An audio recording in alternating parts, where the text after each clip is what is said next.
இந்த என் படத்தில் பிரதரில் இந்த மாதிரி மக்கா மிஷின் ஒரு பாட்டு, அதில் பால் டப்பான்னு ஒரு பையன் அந்த பாட்டு எழுதியிருக்கான். அவன் பேர் அனீஷ்.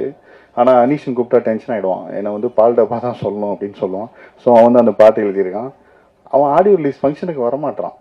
அதுக்கும் நான் இப்போ வாய்ஸ் அவுட் பண்ணுறேன். ஆக்சுவலாக நான் கூப்பிட்டேன் அவனை ஃபங்க்ஷனுக்கு, இந்த மாதிரி வாடா அப்படின்ட்டு. அவன் சொல்கிறான், இல்லை ப்ரோ அந்த பாட்டு ரிலீஸ் ஆயிடுச்சு ப்ரோ, ஆல்ரெடி அது ரிலீஸ் ஆகி ஹிட் ஆயிடுச்சு ப்ரோ அப்படின்னா.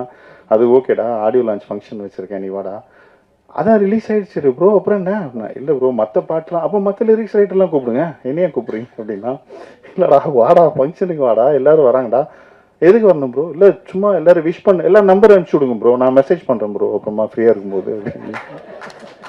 ஏய் இல்லைடா ஆடியோ லான்ச் ஃபங்க்ஷன்டா. ஓகே ப்ரோ, அதான் ஹாரி சார் தானே மியூசிக் பண்ணியிருக்காரு, அவர் வராருல்ல அப்படின்னா.